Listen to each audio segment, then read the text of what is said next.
এই প্রচণ্ড গরমে তেল মশলা জাতীয় খাবারগুলো কিন্তু আমাদের কাছে একদমই ভালো লাগে না। সেক্ষেত্রে ডাল, আলু ভর্তা এই ধরনের খাবারগুলো কিন্তু বাঙালির প্রিয় খাবার হয়ে ওঠে। আসসালামু আলাইকুম, আমি লিলি, বাংলাদেশি ব্লগার লিলিস ফ্যামিলিতে সবাইকে আরও একবার স্বাগত জানাই। কাছে কিংবা দূরে, দেশে বা দেশের বাইরে, যে যেখান থেকে আমার আজকের ভিডিওটি দেখছেন, আশা করি সবাই ভালো আছেন, সুস্থ আছেন। শুকর আলহামদুলিল্লাহ, আমরাও বেশ ভালো আছি।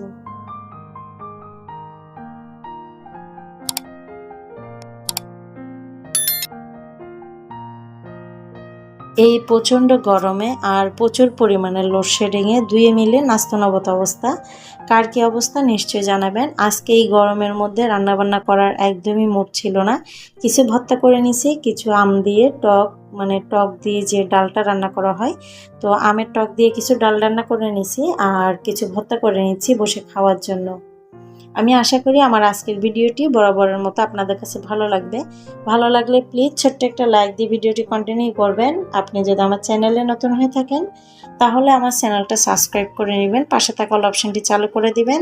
যে কোনো সময় নতুন ভিডিও আপলোড দিলে নোটিফিকেশন পৌঁছে যাবে আপনার কাছে। আপনি আপনার মূল্যবান সময় এবং সুযোগ বের করে আমার ভিডিওটি দেখে নিতে পারেন।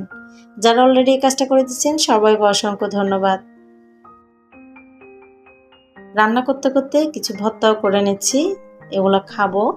তো বাচ্চারা হচ্ছে গিয়ে মরিচ দিয়ে খেতে পারবে না, সেই জন্য ওদের জন্য আলাদাভাবে কিছু করে নেব। আর আপনাদের ভাইও কিন্তু ঝাল দিয়ে একদম ভর্তা খেতে পারে না, উনি যেহেতু ঝাল কম খায়, সেই জন্য ওনার জন্য আলাদাভাবে কিছু করে রেখে দিব। আর আমাদের জন্য হচ্ছে একটু ঝাল ঝাল করে ভর্তাটা মেখে নেব। প্রচণ্ড গরমে কিন্তু এই ধরনের ভর্তাগুলো খেতে খুবই ভালো লাগে। তো যখন গ্রামের বাড়িতে থাকি তখন এরকম যে রয়্যাল ফল আছে, রয়্যাল ফলের ভর্তা, মানে যখন যে সিজন থাকে সেই ধরনের ভর্তাগুলো করে থাকি। তেঁতুল থাকে গাছে, তেঁতুলের ভর্তা, তারপরে কদবেল থাকে গাছে, কদবেলের ভর্তা। আমরা যখন যাই শীতকালে তখন কিন্তু কদবেল, তেঁতুল এগুলো কিন্তু প্রচুর পরিমাণে আমাদের গাছে থাকে, বড়ই। তো তখন কিন্তু বাড়িতে কিন্তু এই ভর্তাগুলো করে খাই, খুব ভালো লাগে। আর শহরে কিন্তু এই জিনিসগুলো সচরাচর পাওয়া যায় না, তো যখন পাওয়া যায় ইচ্ছে করে যে যতটুকু পারি খেয়ে নিই। অন্যদিকে হচ্ছে বাড়ি থেকে যে কলাগুলো আনা হয়েছিল আমার আম্মা, তো সেই কলাগুলো কিন্তু বেশি পরিমাণের পেকে গেছে। এখানে হচ্ছে এক হাতা রাখছি বাচ্চাদের খাওয়ার জন্য, বাকি অর্ধেকটা হচ্ছে বস্তায় করে রেখে দিছি, মানে পরবর্তীতে হচ্ছে বের করব। সবগুলোই কিন্তু এরকম পাকা হয়ে গেছে, তারপরে একসাথে রাখলে দেখা যায় বাচ্চারা কম খাবে আর বেশি পরিমাণে নষ্ট করবে, সেই জন্য হচ্ছে আলাদা আলাদা করে রেখে দেওয়া। পাশে হচ্ছে কিছু হলুদ কেটে নিয়েছিলাম, তো এগুলো হচ্ছে রোদে দেওয়া হয় নাই আজকে একটু বাইরের পরিবেশটা মেঘলা মেঘলা ছিল, যার কারণে বাইরে রোদে দিই নাই। আর আগামীকাল বা 2-1 রোদ দিয়ে তারপর হচ্ছে হলুদগুলো চড়াই নিব। রান্না বান্না করতেছিলাম, সেই ফাঁকে আম ভর্তা খেলাম, আপনাদের সাথে গল্প করলাম। আর এদিকে হচ্ছে কিছু মাছ রান্না করার জন্য মশলা দিয়ে, এই যে হলুদ মরিচ দিয়ে মেখে কিছুক্ষণ রেখে গেছিলাম। আর এখানে কিন্তু আমি একটু পেঁয়াজ রসুন ইউজ করছিলাম। পেঁয়াজ রসুন দিয়ে আমি যেহেতু মাছ ফ্রাই করি, তো এগুলা করতে হয় কি, ফ্রাই করার 20 থেকে 15 মিনিট আগে আমি একটু মেখে কিছুক্ষণ রেস্টে রেখে দিই, তাহলে কিন্তু ভিতরে যে পেঁয়াজ রসুনের যে ঝাঁজটা বা যে গুণাগুণটা সেটা কিন্তু মাছের ভিতরে পর্যাপ্ত পরিমাণে পৌঁছায় যায়। তারপরে যদি আপনি মাছটা ফ্রাই করে যদি রান্নাও না করেন তাও কিন্তু অনায়াসে খেয়ে ফেলতে পারবেন। তো এই মাছের সাথে কিন্তু কিছু ভাটা মাছ ছিল, ছোট ছোট কিছু বেলে মাছের ছিল, তো সেগুলো কিন্তু একসাথে ভুনা করব, সেই জন্য কিন্তু সবগুলা একসাথে ফ্রাই করে নিচ্ছি। আমি আশা করব আমার সাথে এই পর্যন্ত যারা আছেন বা এই মুহূর্তে যারা ক্লিক করছেন সবাই ছোট্ট একটা লাইক দিয়ে ভিডিওটি কন্টিনিউ করবেন।